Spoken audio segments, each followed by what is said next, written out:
the great Australian dream. It was never just about a house, it was a promise. A promise born in the post-war optimism of the 20th century. Government schemes and a booming economy meant that for a generation, a single income could secure a piece of this sunburnt country. A home with a backyard, a hills hoist, and the unwavering belief that your children's future would be even brighter than your own. That was the foundation. Fast forward to today. The year is 2025. For Generation Z, Australia's youngest adult cohort, that promise feels like a story from a different land, a different time. We see it every day.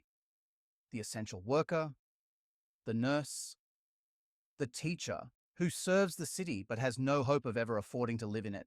The dream is becoming a paradox. Because while the dream remains ingrained in our national psyche, the price of admission has become astronomical. The economic ladder their parents climbed seems to have had its lower rungs kicked out. Let's start with the heart of the dream, the home. In 1985, the median house price in Sydney was roughly 6 times the average annual income. A tough but achievable goal. Today, that multiple has exploded. As of mid-2025, the median house in Sydney is pushing $1.5 million. That's over 15 times the average full-time salary. This isn't just a statistic, it's a wall. A 20% deposit on that median-priced Sydney home now requires around $300,000 in cash. For a young person earning an average graduate salary while also paying rent and dealing with inflation, saving that amount could take decades, if it's possible at all. This has created a new class divide within Gen Z itself, those whose parents can help and those whose parents cannot. The bank of mum and dad is now a key factor. This reliance on parental wealth doesn't just help a few, it fundamentally rigs the game, entrenching social inequality for generations to come. If you don't have that leg up, you're forced to rent. But the rental market is its own battlefield. Images of 100-person long queues snaking down suburban streets have become commonplace, a weekly ritual of hope and disappointment in a market with vacancy rates hovering just over 1%. It's a world of rental bidding, where prospective tenants are pressured to offer hundreds more than the advertised price just to be considered.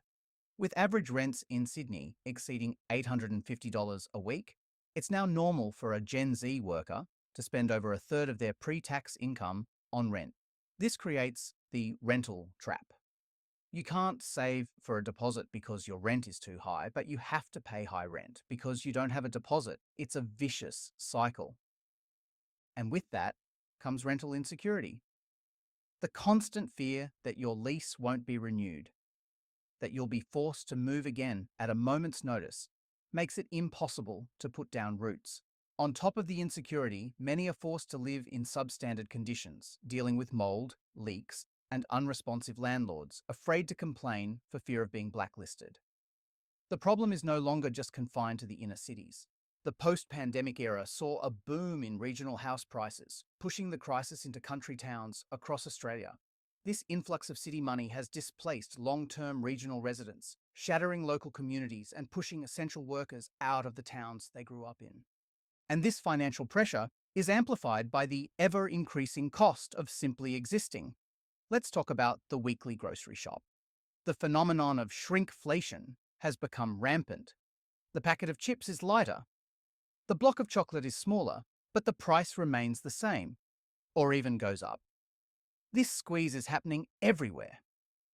Soaring car insurance premiums, weekly Opal card caps being hit by Wednesday, and petrol prices dictate social lives.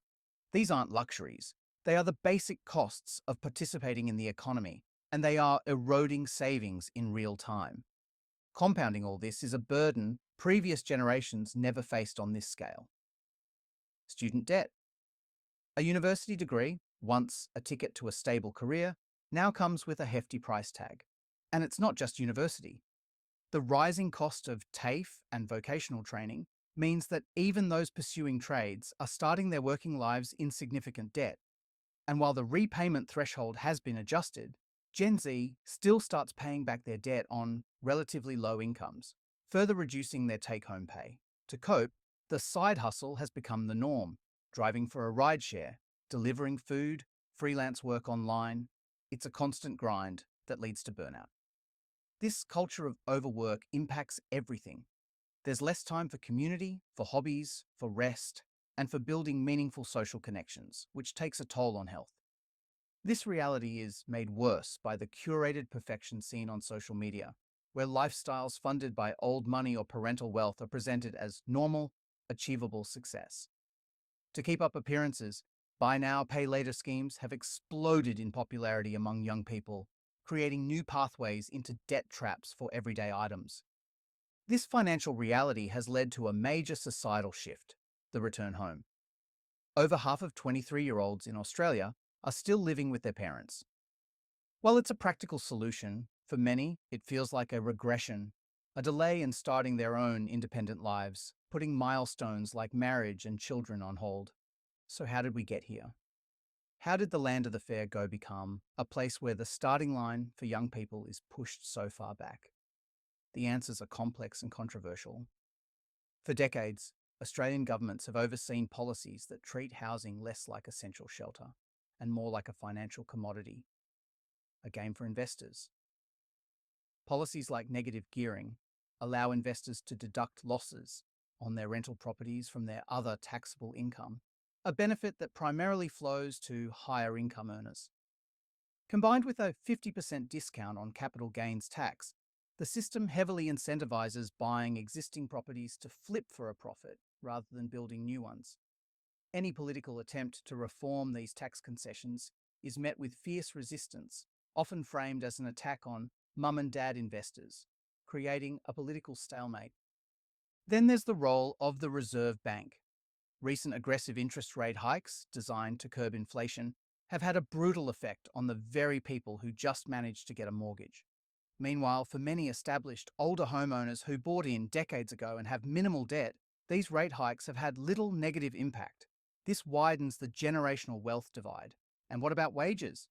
While house prices and profits soared, the wage price index has struggled to keep up with the consumer price index, meaning real wages have gone backwards. A hidden tax known as bracket creep also eats away at paychecks, as inflation pushes low-wage earners into higher tax brackets without any real increase in their purchasing power. At the same time, governments have failed to invest adequately in social and affordable housing, further shrinking the pool of available homes for those on lower incomes. So when older generations say, just work harder, or stop buying avocado toast, it often ignores this vastly different economic reality. The accusation is that Gen Z doesn't want the dream, that they prefer experiences over assets. But is it really a choice? Or is the experience economy simply a coping mechanism? A way to find joy and meaning in a world where traditional goals have been made to feel impossible? This isn't just about economics, it's about the social fabric of our nation. A society with a vast, insecure, and indebted younger generation faces serious long-term consequences.